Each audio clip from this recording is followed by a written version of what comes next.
Person ये first person है। अब मान लीजिए तीनों का यूज करके आपको सेंटेंस बनाना पड़ेगा, तो इसके लिए एक रूल है। अब रूल क्या है कि अगर आप यू, ही एंड आई एक साथ अगर आ रहा है, ठीक है, एक साथ, तो कब आएगा? जब कोई काम गुड पर्पस के लिए हो रहा है, पर्पस उसका अच्छा है, तब आपको पहले यू लगाना है, फिर आई लगाना है, फिर आई लगाना है। यू, ही, उसके बाद आई सबसे लास्ट में आ रहा है। कब? जब गुड पर्पस हो। अब इसका सेंटेंस देख लीजिए, you, he and I work together, एक साथ काम करते हैं। यहां पर गुड पर्पस है, काम कर रहे हैं, एक साथ काम कर रहे हैं, मतलब अच्छा चीज है। You, he and I play together, समझ में आ रहा? जब कोई गुड पर्पस में। लेकिन मान लीजिए हमेशा तो गुड पर्पस में नहीं आएगा, कभी ऐसा सेंटेंस आ गया जो बैड पर्पस के लिए प्रयोग हो रहा है, वहां पर क्या होता है, वहां पर आई को पहले लगाना है। यानी कि जब प्रॉब्लम होगा तो अपने आप को आगे रखना है, और जब अच्छा चीज हो रहा तो अपने आप को बाद में रखना है। इसको आप ऐसे याद रख सकते हैं कि जब कोई चीज खराब है तो उसका ब्लेम सबसे पहले अपने आप में ले लेना है, और जब कोई अच्छा चीज हो रहा है तो अपने आप को बाद में रखना है। यही नियम यहां पर चल रहा है। आई, यू एंड ही जब यूज होगा सबसे पहले आई रहेगा, उसके बाद यू और ही सबसे लास्ट में। कब? जब कोई बैड पर्पस का पता चल रहा है। अब इस सेंटेंस को देखिए, I, you and he did bad for the old, ठीक है, यहां पर बैड पर्पस है, खराब किए किसके लिए? बूढ़ा आदमी के लिए खराब किए। I, you and he cheated him, cheat bad purpose है।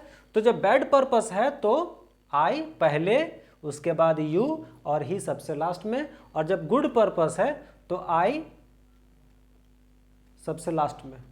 ये नियम है, पहला नियम। अब देखिए डेमोन्स्ट्रेटिव, डेमोन्स्ट्रेटिव हम लोग पढ़े हैं, डेमोन्स्ट्रेटिव अभी हम लोग पढ़े। डेमोन्स्ट्रेटिव का देखिए यहाँ पर क्या नियम है। जैसे यहाँ पर एक सेंटेंस लिखे हैं, that is a beautiful picture. अब यहाँ पर दैट क्या है? डेमोन्स्ट्रेटिव प्रोनाउन, प्रोनाउन तो है, उसका काइंड्स भी बताना है। डेमोन्स्ट्रेटिव प्रोनाउन, डेमोन्स्ट्रेटिव प्रोनाउन का एक नियम है कि नो नाउन जस्ट बिफोर और आफ्टर, मतलब इसके पहले भी और इसके बाद भी नाउन नहीं आना चाहिए। तब अब ये कंफर्म है कि ये आपका डेमोन्स्ट्रेटिव प्रोनाउन है। अब इस सेंटेंस को अगर हम देखें तो यहाँ पर ना इसके आगे नाउन है और ना इसके पीछे नाउन है, ना पहले है और ना बाद में है, इसका मतलब ये डेमोन्स्ट्रेटिव प्रोनाउन है। लेकिन अगर हम इसका बात करें, दीज बुक्स आर माइन, अब ये जो है बुक्स क्या है? नाउन है, इसके जस्ट बाद आ गया, इसका मतलब ये दीज डेमोन्स्ट्रेटिव प्रोनाउन का यूज नहीं है। समझ में आ रहा है? यहां पर जो प्रोनाउन है वो ये है, माइन है, दीज नहीं है। तो डेमोन्स्ट्रेटिव, माइन तो डेमोन्स्ट्रेटिव प्रोनाउन नहीं है, प्रोनाउन डेमोन्स्ट्रेटिव प्रोनाउन तो दीज है, लेकिन ये दीज डेमोन्स्ट्रेटिव का यूज नहीं कर रहा है। क्यों नहीं कर रहा है? क्योंकि इसके जस्ट बाद नाउन है। तो ये भी एक नियम है, इस तरह से भी क्वेश्चन आ सकता है। तो इसको आपको जानना पड़ेगा। क्या जानना पड़ेगा? कि नो नाउन जस्ट बिफोर और आफ्टर, किसके? डेमोन्स्ट्रेटिव प्रोनाउन के जस्ट पहले या बाद में नहीं होना चाहिए नाउन, तो वो डेमोन्स्ट्रेटिव प्रोनाउन का काम करेगा। समझ में आ गया? अब डिस्ट्रीब्यूटिव प्रोनाउन में हम लोग पढ़े थे, ईच, इधर पढ़े थे। अब ये ईच और इधर दोनों किसके लिए प्रयोग होता है? सिंगुलर के लिए पढ़े थे। और कभी कभी इधर का प्रयोग होता है कब? फॉर टू, कभी कभी। और अगर दो से ज्यादा हो जाए तो फिर क्या हो जाएगा? नन। फिर ना ईच आएगा, ना इधर आएगा, ना नेदर आएगा, कुछ नहीं, सब क्या आ जाएगा? नन आ जाएगा। अब यहां पर देखिए, each did his best for the poor. यहां पर देखिए लोग वहां पर बहुत सारे हैं, लेकिन यहां पर बात हो रहा है ईच। ईच का मतलब क्या होता है? प्रत्येक, और प्रत्येक जब आ गया तो यहां पर हिज हो गया। अगर यहां पर ईच को अगर हम लोग प्लूरल मान लेंगे तो फिर हिज के जगह में देयर हो जाना। गरीब के लिए सब अपने अपने हिसाब से अच्छा किए, लेकिन यहां पर ईच किसके लिए प्रयोग हो रहा है? सिंगुलर के लिए, इसलिए यहां पर हिज है। अब मान लीजिए आपको अगर इस तरह से क्वेश्चन दे दे और यहां पर इस हिज को मिटा के कर दे देयर, तो ये गलत हो जाएगा।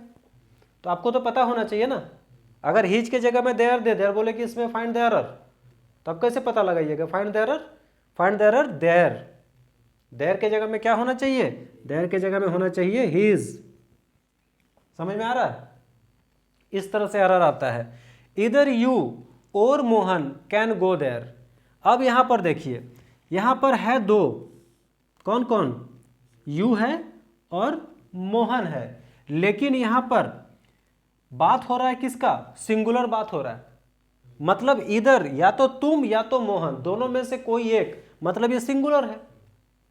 ठीक है, उसके बाद इस देखिए, इधर कमला और Gunjan forget to take purse. यहां पर क्या लगेगा, यहां पर दो है, कमला है और गुंजन है, दोनों के लिए यहां पर क्या लगेगा, यहां पर क्या भर सकते हैं, हर भरेंगे, देयर नहीं भरेंगे, यहां पर हर भराएगा। क्यों भराया, क्योंकि यहां पर बात दोनों में से किसी एक का हो रहा है। ठीक है, यहां पर आप देखिए, blank blank blank visited the temple, यहां पर क्या भराएगा, good purpose, good purpose, you he and I, you he and I. ठीक है, blank blank blank fought with the beggar, I you and he fought with the beggar. ठीक है, अब इसको देख, the jury agreed, the jury agreed opinion. यहां पर हम दो ऑप्शन आपको दे रहे हैं, एक ईट्स और एक देयर। बताइए यहां पर दो में से क्या होगा, जूरी मतलब क्या होता है, हाँ, तो क्या होगा, देयर होगा, नहीं ईट्स होगा, क्योंकि द जूरी जो है ना, ये आपका कलेक्टिव नाउन है, और कलेक्टिव नाउन के साथ हमेशा सिंगुलर का प्रयोग होता है। समझ में आया।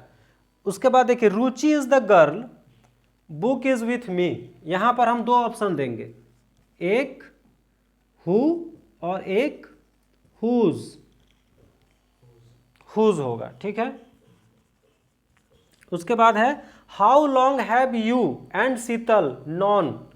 यहां पर दो ऑप्शन देंगे आपको, each other, one and other, दो में से क्या भराएगा,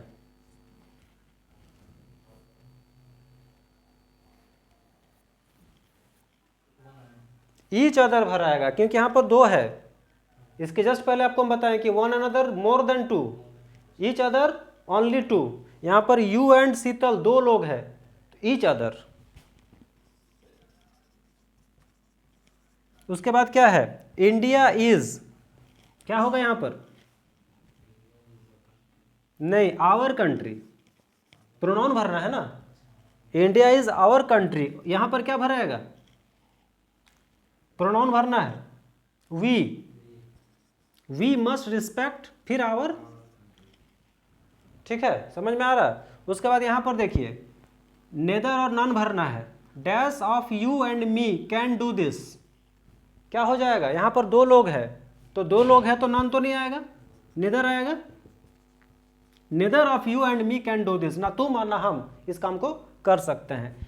इसके बाद यहां of the candidates are fit for the post, none, यहां पर बोल रहा है कि कोई भी फिट नहीं है, मतलब यहां पर बहुत ज्यादा लोग का बात हो रहा है, तो जब बहुत ज्यादा बात हो रहा है तो फिर क्या हो जाएगा, none of the candidates are fit for this post. यहां पर आर भी है, पता तो चल ही सकता है, जब आर है इसका मतलब नेदर नहीं होगा, तो नन हो जाएगा।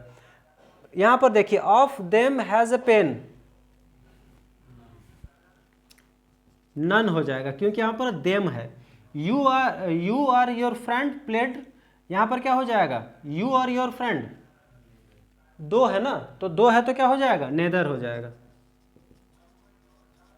बस इस तरह से आपका मतलब, ये तो कुछ क्वेश्चन हम लिए, कुछ क्वेश्चन आपको समझ में तो आ गया होगा ना कि किस तरह से क्वेश्चन पूछते हैं, कितना आपको जानकारी चाहिए ये सब चीज का।